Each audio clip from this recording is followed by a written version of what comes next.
الرحمن الرحیم۔ ہم سب کے لیے یہ بڑی خوشی اور مسرت کی بات ہے کہ کل 12 ربیع الاول کے موقع پر جمعیت علماء شہر کانپور کی جانب سے اٹھایا جانے والا 112 سالہ قدیمی تاریخی اور مرکزی جلوس کل 12 ربیع الاول کو دوپہر 1 بجے ہر سال کی طرح اسی شان و شوکت کے ساتھ رجبی گراؤنڈ پریڈ سے اٹھایا جائے گا۔ یہ جلوس 1912 سے نکلتا چلا آ رہا ہے اور آزادی کے بعد 1948 سے شہری جمعیت علماء کانپور اس جلوس کو نکال رہی ہے۔ کل 12:20 پر پریڈ گراؤنڈ میں ظہر کی اذان ہوگی اور 12:35 پر باجماعت نماز ادا کر کے 1 بجے جلوس کو جھنڈی دکھا کر روانہ کیا جائے گا۔ صبح 6 بجے رجبی گراؤنڈ پریڈ میں جو انجمنیں جلوس میں شامل ہوتی ہیں ان کو ٹوکن تقسیم کیے جائیں گے، تو انجمنوں سے گزارش ہے کہ ان کے ذمہ داران صبح 6 بجے رجبی گراؤنڈ پریڈ پہنچ جائیں اور پہنچ کر اپنا ٹوکن حاصل کر لیں اور اسی ٹوکن کے حساب سے ترتیب سے جلوس میں شامل ہوں۔ درمیان میں جو کچھ لوگ گاڑی لگا دیتے ہیں اور جلوس میں داخل ہونے کی کوشش کرتے ہیں، اس سے جلوس میں بدنظمی پیدا ہوتی ہے، تو ایسا کام نہ کریں بلکہ ٹوکن لے کر ترتیب سے جلوس میں شامل ہوں۔ 1 بجے جلوس چلے گا۔ عصر کی نماز مسجد مچھلی بازار مسٹن روڈ میں ادا کی جائے گی اور مغرب کے وقت جلوس پھول باغ پہنچے گا اور پھول باغ میدان کے اندر مغرب کی نماز ادا کر کے جلوس کا اختتام ہوگا۔ یہ 13 کلومیٹر کا سفر جلوس اپنا طے کرے گا۔ جلوس کے تعلق سے کچھ ہدایات ہر سال جاری کی جاتی ہیں۔ میری گزارش ہے شہر کانپور کے تمام مسلمانوں سے اور خاص طور پر جو لوگ جلوس میں شامل ہوتے ہیں کہ ان ہدایات پر عمل کریں اور دوسروں تک اس کو پہنچائیں۔ خاص طور پر اس کا خیال رکھیں کہ یہ جلوس اللہ کے آخری پیغمبر جناب محمد رسول اللہ صلی اللہ علیہ وسلم کی نسبت سے نکل رہا ہے، تو ہم اس جلوس میں کوئی بھی ایسا کام نہ کریں جو حضور کی تعلیمات کے خلاف ہو اور آپ کو تکلیف پہنچانے والی ہو۔ ہم سب کا احترام کریں، چاہے وہ کسی مذہب کا ماننے والا ہو، کسی مسلک کا ماننے والا ہو، سب کا احترام کریں، سب کی عزت کریں اور کسی کو اپنی ذات سے کسی قسم کی کوئی تکلیف نہ پہنچائیں۔ اسی طرح جلوس کی جو آداب ہیں ان کا بھرپور خیال رکھیں۔ جلوس میں حمد، نعت اور منقبت پڑھتے ہوئے نکلیں اور کوئی بھی سیاسی نعرہ نہ لگائیں، کوئی سیاسی جھنڈا نہ پھہرائیں۔ اللہ کے نبی صلی اللہ علیہ وسلم پر درود و سلام پیش کریں زیادہ سے زیادہ۔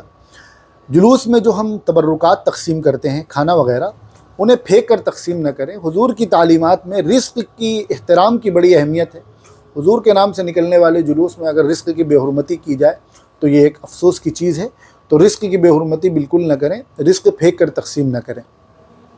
ہر سال یہ ہدایت دی جاتی ہے کہ لوڈروں کا استعمال نہ کیا جائے، تو اس سال بھی ہماری جلوس میں شامل ہونے والی تمام انجمنوں سے یہ گزارش ہے کہ لوڈروں کا استعمال کم سے کم کریں، غیر ضروری استعمال لوڈروں کا بالکل نہ کریں۔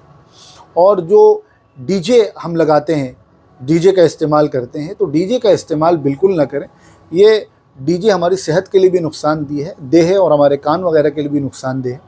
تو ڈی جے کا استعمال بالکل نہ کریں، بلکہ ہونا یہ چاہیے کہ ہم کیسٹ اور ڈی جے بجانے کی بجائے خود اپنی زبان سے جتنا حضور پر درود و سلام بھیج سکیں وہ بھیجیں، اس سے ہمیں ثواب بھی ملے گا اور انشاءاللہ ہم میدان محشر میں حضور کی سفارش کی، آپ کی شفاعت کے مستحق ہوں گے۔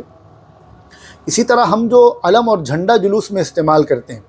تو اس میں اس بات کا خیال رکھیں کہ ہم لوہے کے راڈ استعمال نہ کریں۔ ہائی ٹینشن تار اوپر سے گزرتے ہیں اور لوہے کے راڈ اس میں لگنے کی وجہ سے کئی بار بڑے حادثات ہو جاتے ہیں جو ہمارے ہمیشہ کے لیے افسوس کی وجہ بن جاتے ہیں۔ ابھی پچھلے کچھ مہینوں میں ہمارے شہر کانپور میں ایک حادثہ ایسا ہو چکا ہے کہ ہائی ٹینشن تار سے وہ لوہے کا راڈ ٹکرا جانے کی وجہ سے ایک بچے کا انتقال ہو گیا اور آج تک ان کے والدین اس صدمے سے نکل نہیں پائے ہیں۔ تو لوہے کے راڈ کا استعمال نہ کریں، ہمارے جذبات، ہمارے شوق کی وجہ سے کسی کی جان چلی جائے، یہ مناسب بات نہیں ہے، ہمیں اس کا خیال رکھنا ہے۔ اور لکڑی کا راڈ استعمال کرنا ہے، لکڑی کے بانس جو آتے ہیں انہیں استعمال کرنا ہے اور ان کی جو لمبائی ہے وہ ہمیں 8-10 فٹ سے زیادہ نہیں رکھنا ہے، کیونکہ اوپر سے تار وغیرہ گزرے ہیں تو بعد میں وہ پریشانی کا سبب بنتا ہے۔ اسی طرح خاص طور پر اس کا خیال رکھیں جلوس میں کہ جلوس میں درمیان سے کوئی شامل نہ ہو۔ یہ بات بار بار کہی جاتی ہے کہ جلوس کی ترتیب جو ہے کہ جو گاڑیاں پہلے لگ گئی ہیں وہ پہلے لگ گئی ہیں، بعد میں آنے والے لوگ پیچھے سے جلوس میں شامل ہوں تاکہ جلوس میں کسی قسم کی بدنظمی پیدا نہ ہو، دنیا یہ دیکھے کہ یہ محمد رسول اللہ صلی اللہ علیہ وسلم کے ماننے والوں کا جلوس ہے، تو یہ انتہائی شائستگی اور ڈسپلن کے ساتھ نکلنے والا جلوس ہے۔ پچھلے 112 سالوں سے یہ جلوس نکل رہا ہے اور جمعیت علماء کی قیادت میں پچھلے 77 سالوں سے نکل رہا ہے، اور یہ جلوس کی تاریخ ہے کہ 3 لاکھ لوگ اس جلوس میں شریک ہوتے ہیں، بلکہ اس سے زیادہ شریک ہوتے ہیں، اور الحمدللہ کسی قسم کا کوئی ناخوشگوار واقعہ اس جلوس میں پیش نہیں آتا ہے۔ یہ ہم دعا کرتے ہیں اور امید کرتے ہیں اس سال بھی آپ حضرات کا وہی تعاون جمعیت علماء شہر کانپور کو ملے گا، اور ہر سال کی طرح یہ جلوس اسی طرح امن، سکون اور شائستگی کے ساتھ یہ جلوس اٹھے گا اور مکمل ہوگا۔ اللہ تبارک و تعالی ہم سب کو اس جلوس کے ادب و احترام کو ملحوظ رکھنے کی توفیق عطا فرمائے۔